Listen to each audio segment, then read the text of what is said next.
तो ही और लक्की बाबा एक भजन से सेवा करो।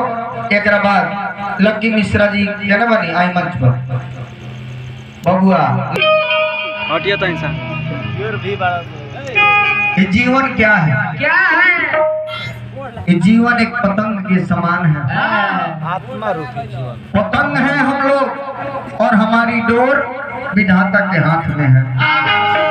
जैसे राम जी डोरी घुमाते हैं वैसे पतंग घूमता है। जैसे राम जी नचाते हैं वैसे इंसान नाचता है। तो कहना है क्या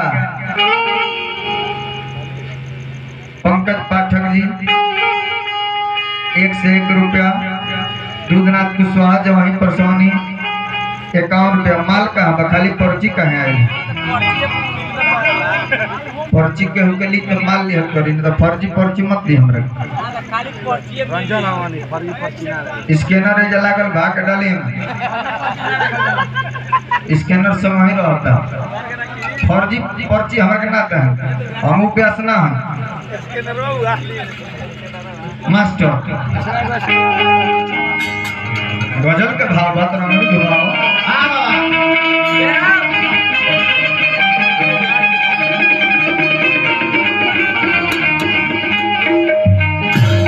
फिंगरिंग दिखाओ।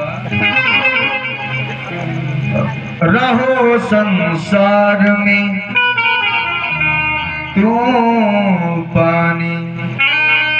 इंसान को पानी की तरह जीवन यापन करना चाहिए क्योंकि पानी से पतला कोई चीज नहीं और पानी से स्वच्छ कोई चीज नहीं। और उस पानी को आप अमरजीत बाबा कितना स्वच्छ रखते हैं ये आपके ऊपर डिपेंड करता है और कितना उसमें गंदगी फैलाते हैं ये भी आप पे डिपेंड करता है। रहो संसार में तू पानी और कमल की तरह।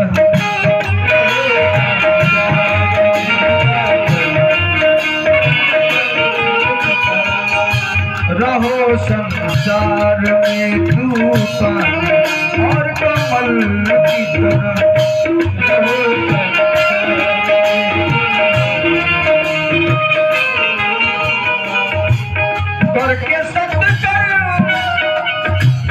करके सत्कर्म बुजुर्गों की दुआएं ले ले।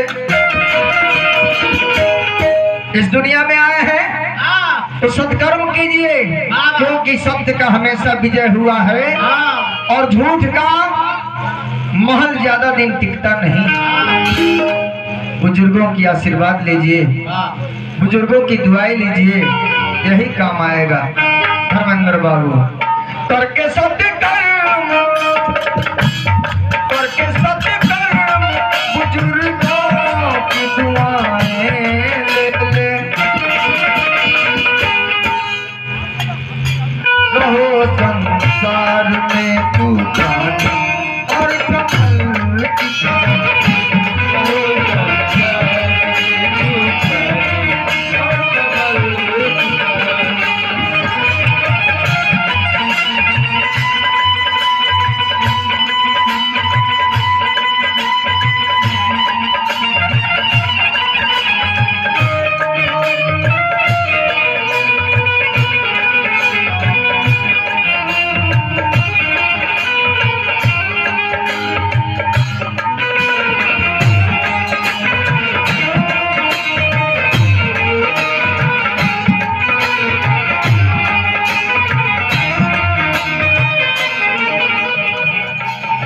गीत को गौर से अगर सुन लेंगे आप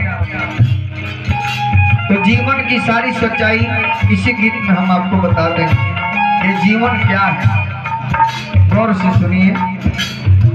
ये शरीर एक पतंग है, पतंग के समान हम लोग मृत्युलोक में है और डोरी कहीं और है। गौर कीजिएगा।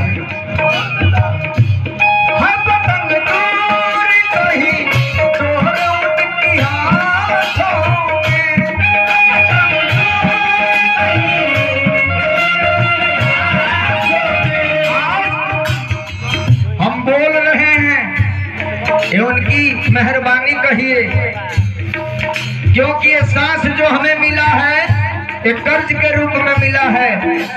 जब तक सांस है तब आप हैं और उनकी मर्जी जब नहीं होगी सांस को वहीं ब्रेक लगा देंगे, आपको यहाँ से जाना होगा।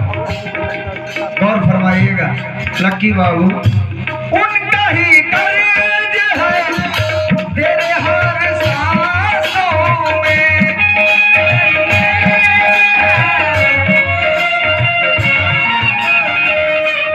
पतंग दूर कहीं डोर की हाथों में,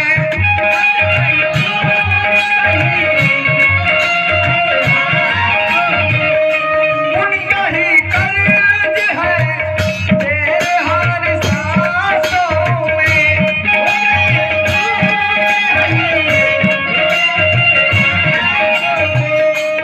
उनकी मर्जी जब वो चाहे इसे वापस ले ले। जन्म मरण हानि लाभ जस अपजस, ये छौ हमारे हाथ में नहीं, ये छौ के मालिक हैं भगवान। जन्म उन्हीं को देना है, मरण वही करते हैं, हानि भी आपका वही कराएंगे और लाभ भी वही कराएंगे। अभी देखी सब लोग तो धान बोले रोलो न, धान काहे न भइल, और वो करम तो कोई नहीं बनी, बियो गिरौनी, धानो रोपनी, खादरो दहनी, सब कुछ कोई नहीं, पानियों पटौनी, लेकिन राव धान फुटबे न कोई। तो ये सब विधाता के हाथ में बा, जब चाहिए तब फूटी। ए महाराज, उनकी मर्जी जब वो चाहे इसे वापस ले ले। रहो संसार में तू और कमल की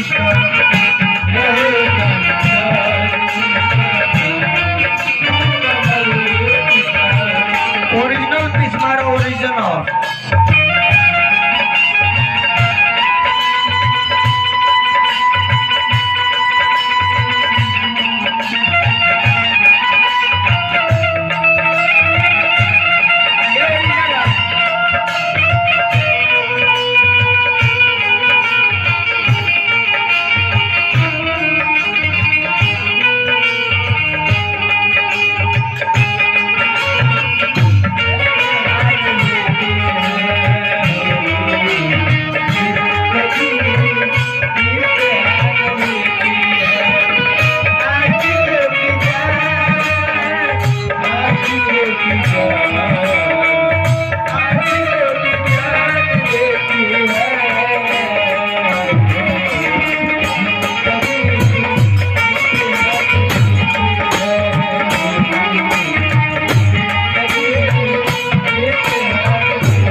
मिला है मुझे लक्की बाबू की तरफ से कि इस भजन को गाने के बाद आप अपने ही मंच पर किरण पासवान जी से गवा लीजिए जरूर, और उसके बाद अनिल यादव जी का गाना बजाना चलेगा, और अनिल यादव जी के मंच पे लास्ट में लक्की बाबा का भी कार्यक्रम चलेगा। ए बबुआ,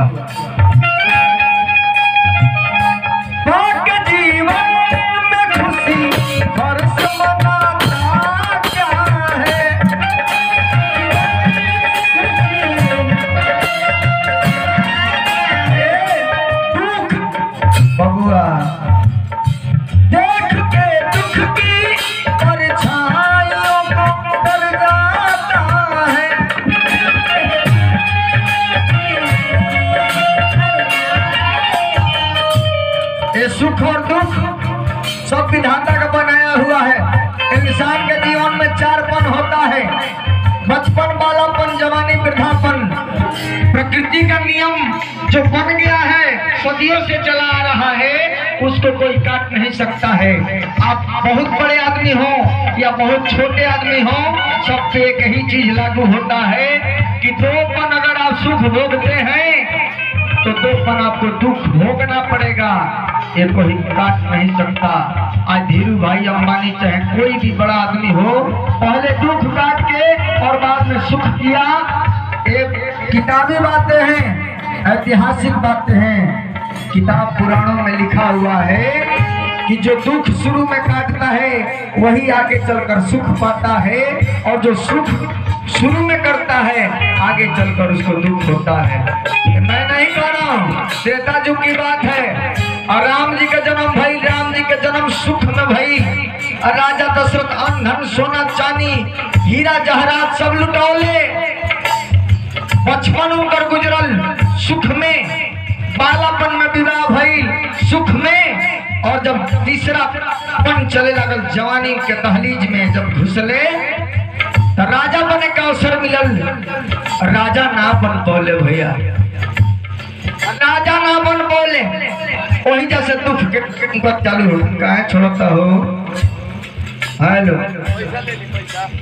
दुख के घड़ी वजह से चालू हो गई। 14 बरिस का वनवास मिल गई, जाके जंगल में दुख काटे लगले।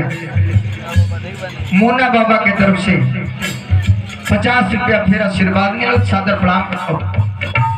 काहे छोड़ता है? 14 बरिस जंगल में दुख कटले और रावण के वध कर गईले, राजा बने के अवसर फिर मिलल दोबारा। तो सीता का वनवास हो गई, सीता रानी ना बन पौली। सीता जाके वाल्मीकि के लगे जीवन यापन कैली, लौकुश के जन्म दहली। फिर सीता के रानी बने का अवसर मिलल, फिर भी रानी ना बन पौली। सीता धरती में समा गईली, यानी कि राम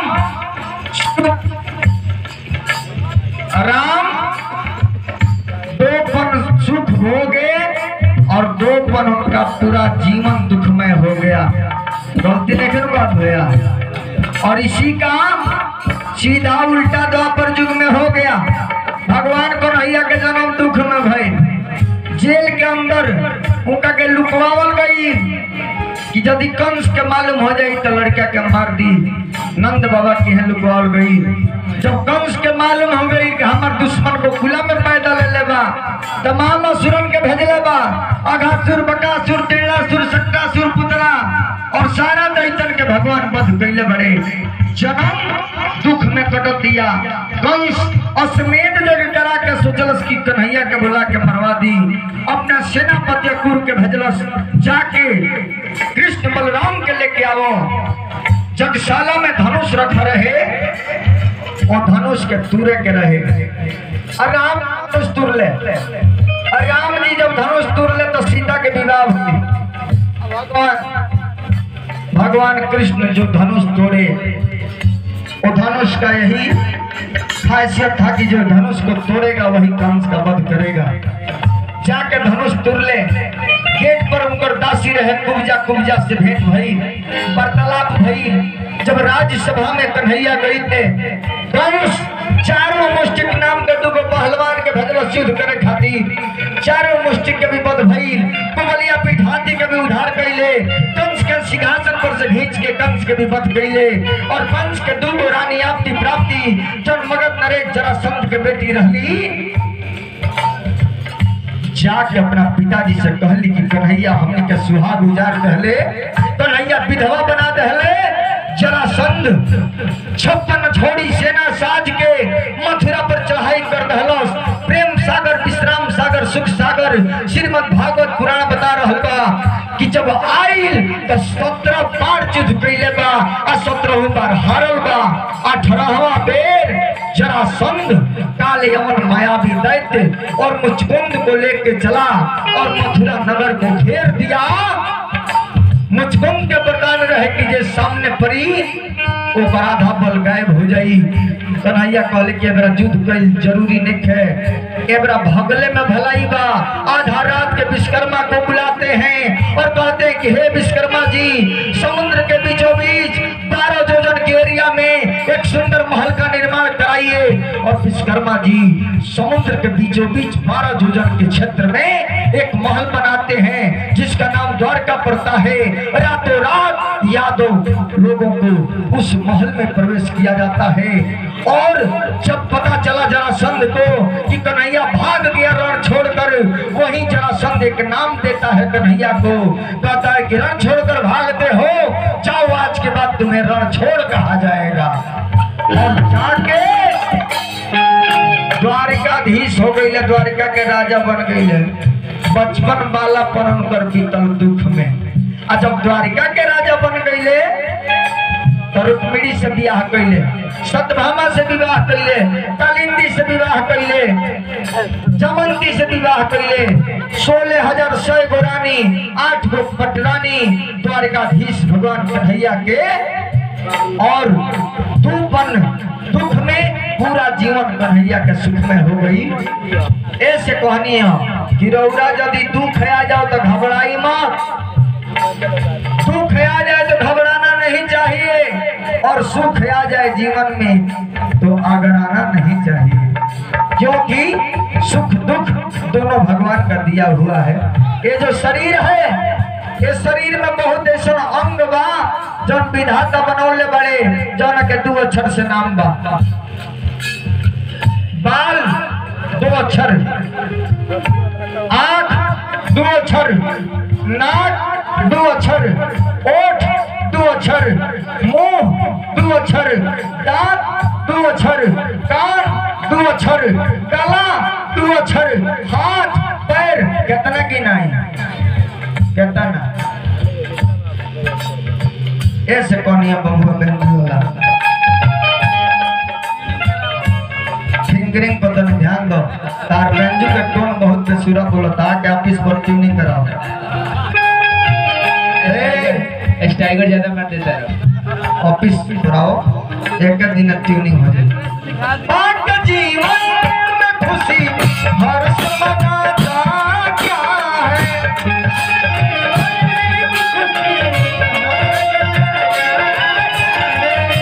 दुख की परछाइयों को देख के डर जाता है,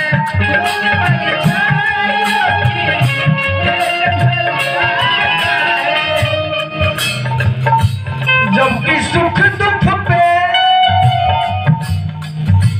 जबकि सुख दुख पे तेरा न कोई जोर चले, रहो संसार में तू और कमल की तरह, रहो संसार में तू,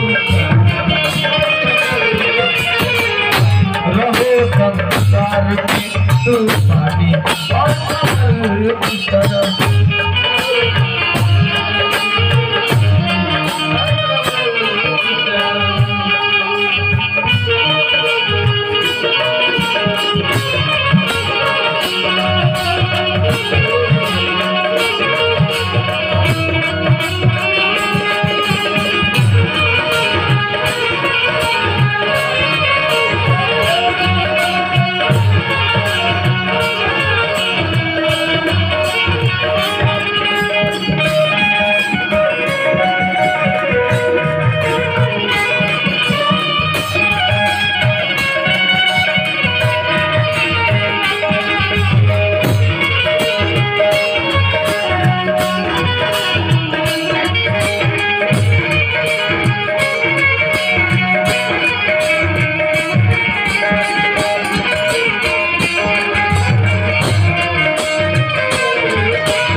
कहना है ये शरीर जो मानव का हमें मिला है, ये सबसे उत्तम जोनी है।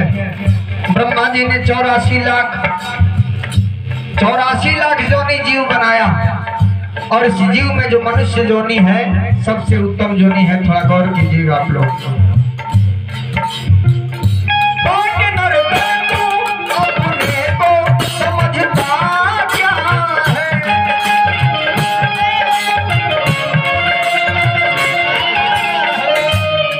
उदय प्रकाश मिश्रा जी, छटके फुआ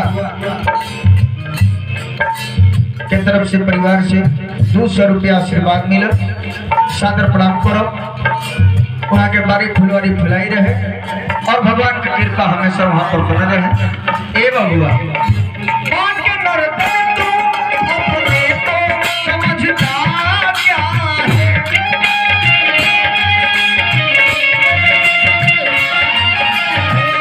लोग छूने से डरेंगे, अकड़ता क्या है?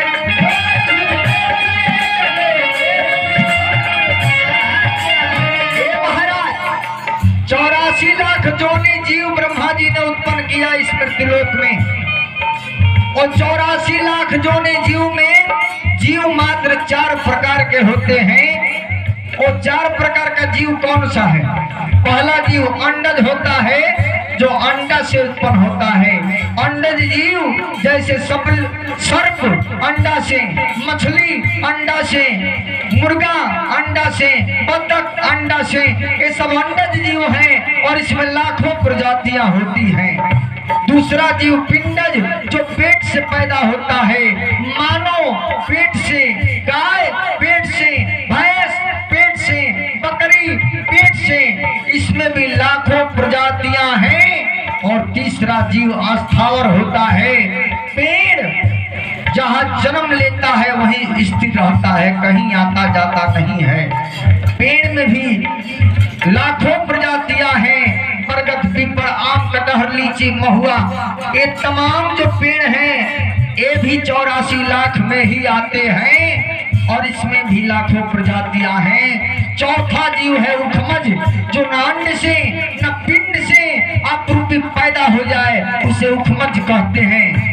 बबुआ, उखमज मतलब खूब बहुरवा सुखा के आ डराम में धो के सिल पे कदल बनी, नीम के पतई डाल दी, मैं कुछ और करी, लेकिन जब खोलब नु तो न घूम पता ना कहाँ से पड़ जाए।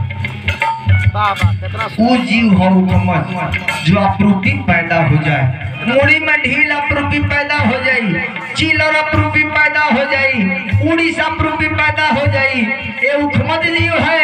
ये भी 84 लाख जोनी में ही आता है।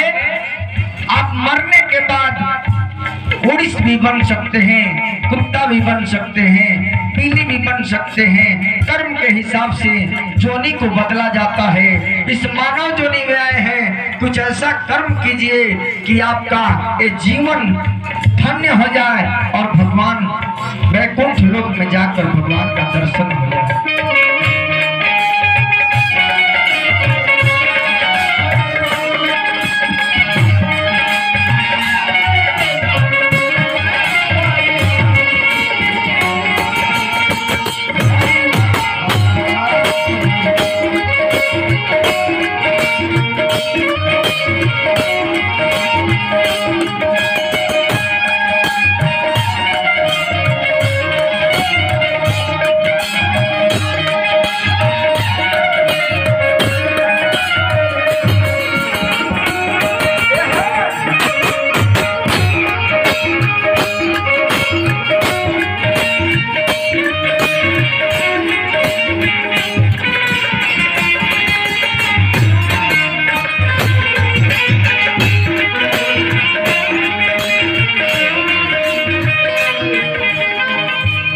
अभी मेरी लाइन थी कि बाके नर्तन तो अपने को समझता क्या है, लोग छूने से डरेंगे, अकड़ता क्या है।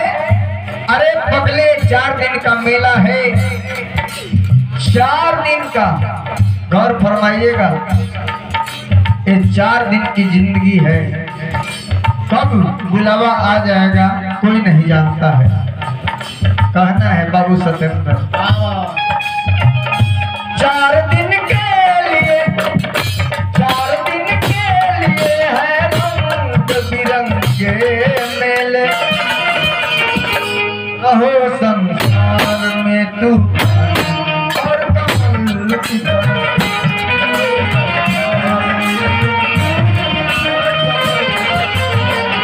रहो संसार में तू पानी और कमल की तरह।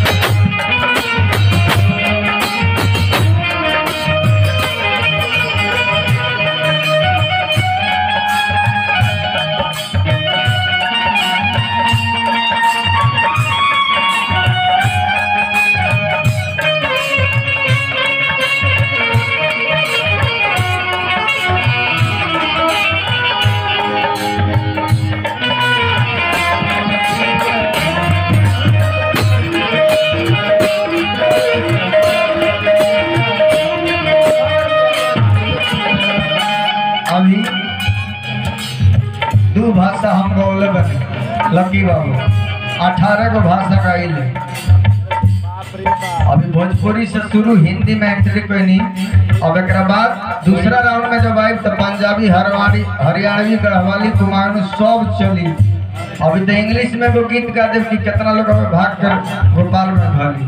तीसरा राउंड में गणित हो जी। अब संस्कृत में गाई गीतिया बुझेबे न करे कि कौन से हम बोलत हैं।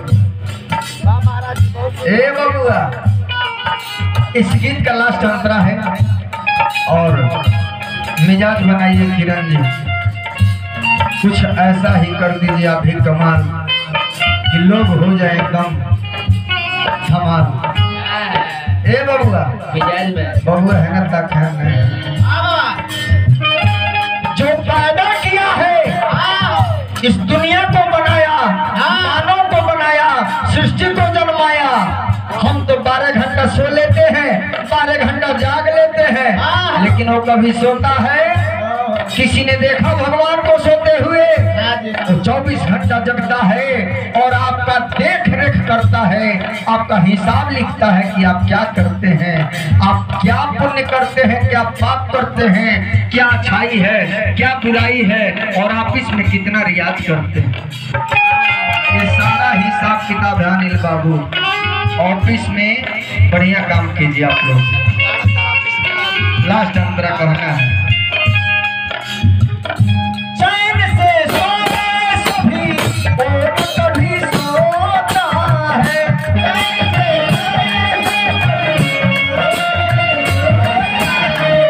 चैन से सोए सभी और कभी सोता है।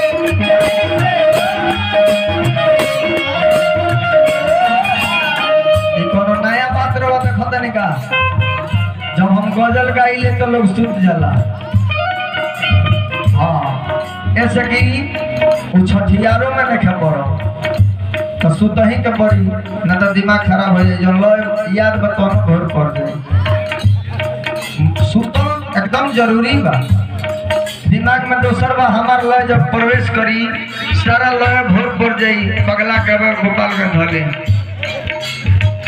ऐसे गजल सुने लेना सुत जाले। ए बबुआ उनकी मर्जी से ही काम यहाँ होता है।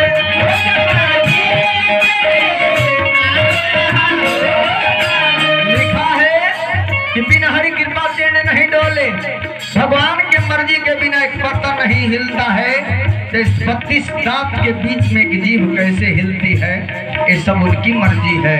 उनकी मर्जी नहीं रहेगी आप नहीं रहेंगे। गौर फरमाइएगा सारा काम यहाँ उन्हीं की मर्जी से होता है।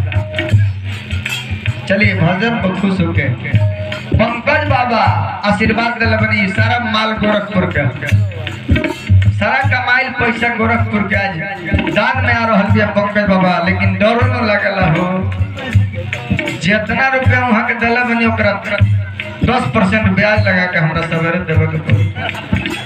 कुली हिसाब सब लिख वहाँ के पैसा हम अलग धरत नहीं वहीं का बड़ा ए बाबू आए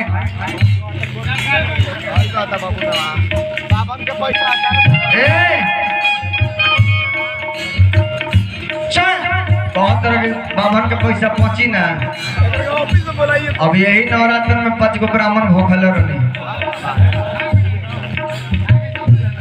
अब बुला के नवरात्र में खूब बढ़िया भोजन करौनी हम तो छिड़ा भी देनी हम आशीर्वाद भी लेनी। अब तो हम भाखला के कहनी तो तेरा बाबरे बुझा के भोजन करौनी हम बबुआ अमरजीत बाबा भोजन ग्रहण भइल।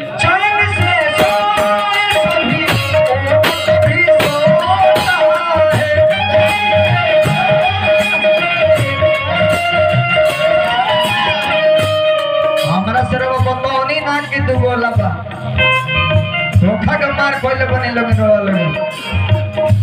हां ई धोखा भइल हमरा संगे हमरा के सिंहला बतावल बा। आई आइलो हम तो कहत रहे हम तो दुगोला का गइल बे। आ जदी बताई हम ना गायब तो गाछ से लड़ी है पेड़ से हम गायब को जौन गजल हम गावत तनी 2 गो गजल गल बने एगो शुरू में गोई एगो ई ये दोनों गजल के जोड़ा खड़ा होकर तुरंत लगोई है तब रात भर गायब ना तब मार के भगा भी जैसे गजल के जवाब गजल से।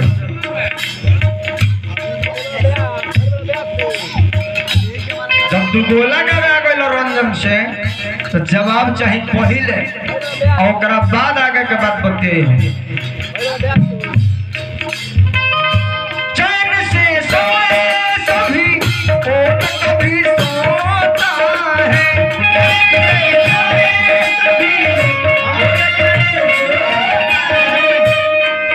उनकी मर्जी से ही काम यहाँ होता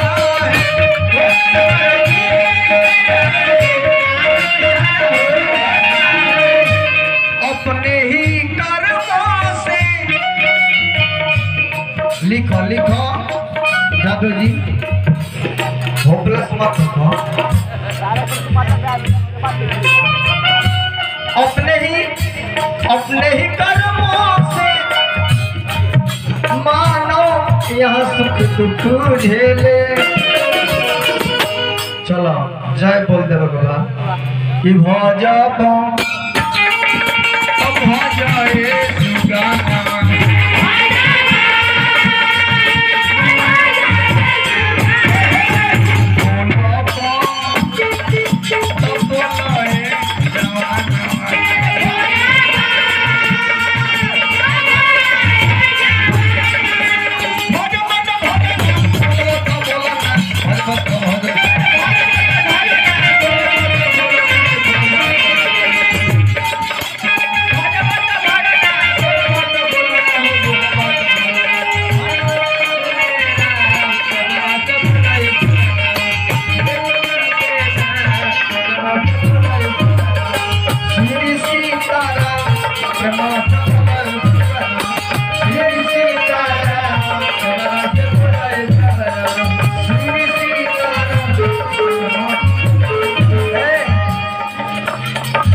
गावे के बस सुनिए कहता में श्री सीताराम